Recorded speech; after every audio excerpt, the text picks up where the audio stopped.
triomphe.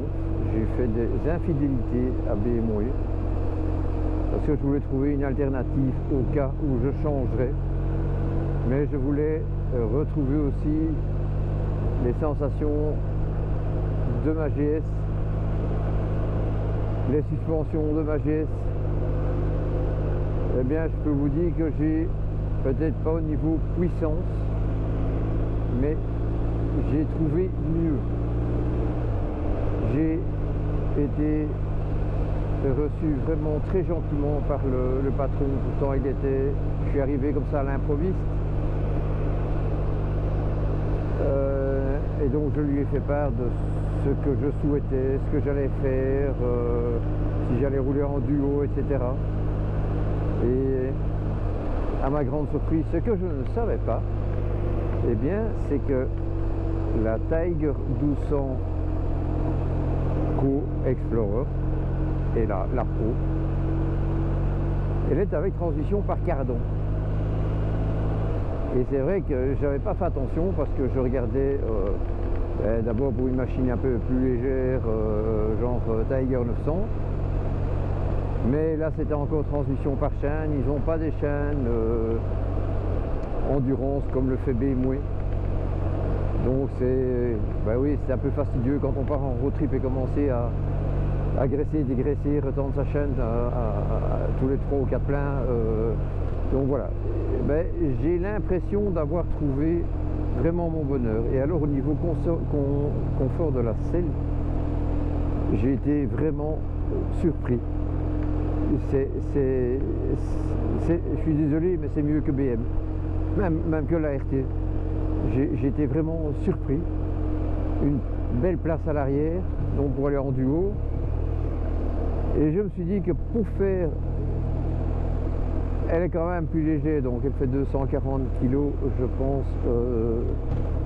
Non, l'Explorer, pardon, elle est peut-être un peu plus, parce que c'est un réservoir de 31 litres qu'il y a dedans. Mais grosso modo, avec la bagagerie complète, on devrait tourner aux alentours de 260 kg. Donc j'ai dit, mon Dieu, ça fait toujours près de 40 kg de moins que celle-ci. Et je me suis dit que pour faire genre Col Stelvio, et surtout avec madame, parce qu'elle n'aime pas du tout la moto, donc il fallait quand même que j'ai quelque chose d'assez maniable. Et bien franchement, je vous dis, j'ai retrouvé le plaisir de ma GS 1250, à part la puissance. Bon, évidemment, le moteur Shiftcam, le 1250, oui, c'est tout à fait différent, mais quand bien même, il y a assez de puissance dessus,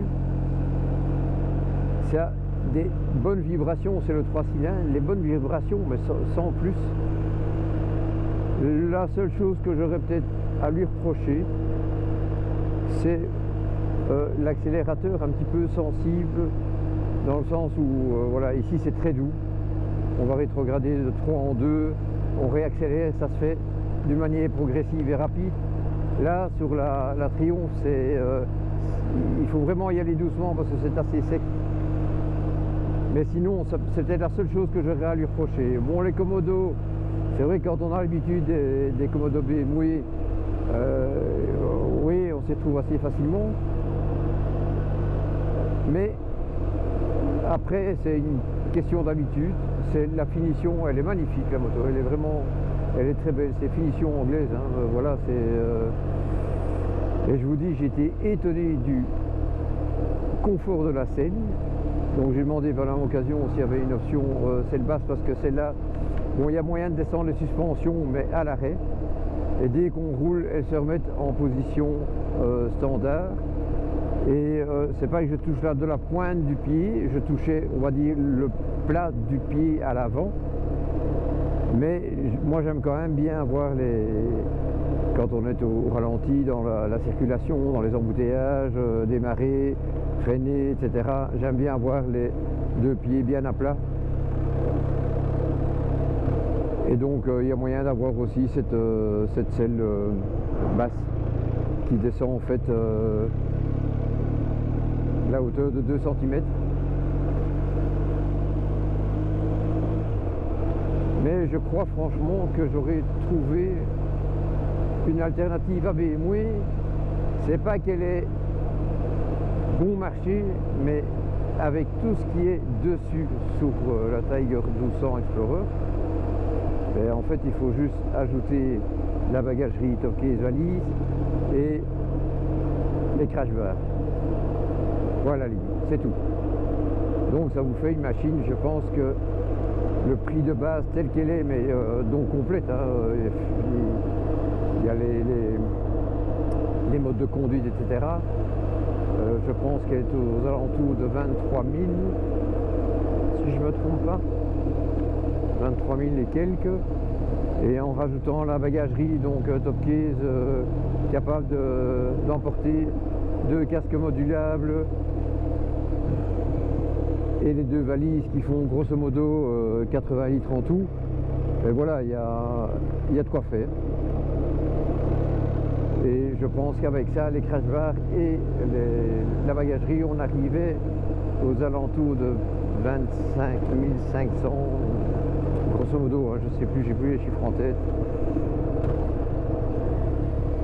Mais j'ai fait des configurations un peu partout, sur BMW, sur Triumph, sur Moto Guzzi. Et en fin de compte, ben, la seule chose que je sais, c'est que par exemple Moto Guzzi, ce sont des très bonnes machines, j'adore les machines italiennes, mais certains disent que le service après-vente c'est pas toujours efficace, parce que quand il faut des pièces, il faut remplacer une pièce, oui, ça met du temps, ça vient d'Italie, donc voilà, il paraît que le service après-vente n'est pas top. Donc voilà, je sais pas ce que vous en pensez éventuellement. C'est pas, je vous dis, j'ai rien à reprocher à BMW. Oui, peut-être la seule chose, c'est ben, ils sont plus vendeurs qu'autre chose, hein. Après, maintenant j'ai un problème là de système téléservice qui apparemment serait, mais ça j'en ai pas encore confirmation, serait à cause de l'installation 5G. Mais j'ai fait, donc j'ai arrêté la moto, j'ai attendu 15 minutes, j'ai redémarré, enfin bon, réinitialisé, ce que tout le monde fait en général, le B à bas, ben, rien n'y fait, ça reste. Et puis comme réponse, on me dit, ah oui, mais on ne sait même pas si en faisant une mise à jour, si ça va corriger le problème. Donc je trouve ça un petit peu dommage, parce que c'est une machine quand même, celle-ci, avec les options, ben, vous approchez des 29 000 euros, 29, oui, 30 000. Bon, je ne l'ai pas payé ce prix-là, puisque j'ai eu les réductions de salon, mais quand même, et vous payez pour cette option, et elle ne fonctionne pas. Donc je trouve ça un petit peu lamentable, qu'on nous donne des réponses pareilles. Donc, voilà, éventuellement, si vous avez des petits commentaires, ben, n'hésitez pas. Dites-le moi, est-ce que vous feriez ce choix aussi? Est-ce que vous seriez prêt à franchir le pas, vous, à changer de marque? Moi, j'ai pas de critères, je suis pas arrêté sur une marque. C'est vrai que j'ai eu 3 BM, j'en suis super content, c'est d'excellentes machines, mécanique, cycle, etc. Il n'y a rien à dire. Partie soft, c'est un peu plus délicat, mais bon, voilà. Maintenant, cette RT-ci, j'en suis très content aussi. On a fait l'Eurotrip Belgique-Espagne, Espagne-Belgique, 5000 km en passant par Andorre, etc. Bon, j'ai fait majoritairement de l'autoroute parce que ma femme n'est pas très feeling moto, donc voilà, j'ai essayé de la mettre en confiance le plus possible. Ici, j'ai quand même un petit regret, c'est que BMW, la maison mère, ils ont peut-être trop écouté les vlogueurs, les journalistes spécialisés sur cette suspension, en disant oui, en mode route, elle est beaucoup trop souple, elle flotte, ceci, cela. Bon, je vous dis simplement, monsieur, il fallait passer en mode dynamique, vous n'auriez pas eu de problème. Ouais, si BMW avait réagi de manière aussi un temps soit peu intelligente, ils n'auraient pas mis la suspension actuelle sur cette version 2024. Je peux vous assurer que même en mode route, c'est pas que vous ramassez des coups de raquette dans le dos, hein, mais vous passez sur des petits raccords et vous sentez que ça claque. Et ça peut pas avec une machine comme ça, vous ne devriez pas avoir ce ressenti. Elle tient superbement bien la route, il n'y a rien à dire. Mais Je sais pas, je suis quand même, je suis réservé quant à la suspension qu'ils ont adaptée sur cette version. Allô? Oui? Ah, oui, j'arrive à la barrière de Champlon. Je vais reprendre vers La Roche. Je suis à 13 km de La Roche. Attends-moi, je vais te guider. 10 minutes, ça va? 10 minutes maximum, je suis là. Ça va? Allez, tout de suite. Ouais.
Ça glisse.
Je me suis fait un petit peu plaisir. J'en profite que tout le monde est rentré. Il n'y a plus de vacanciers.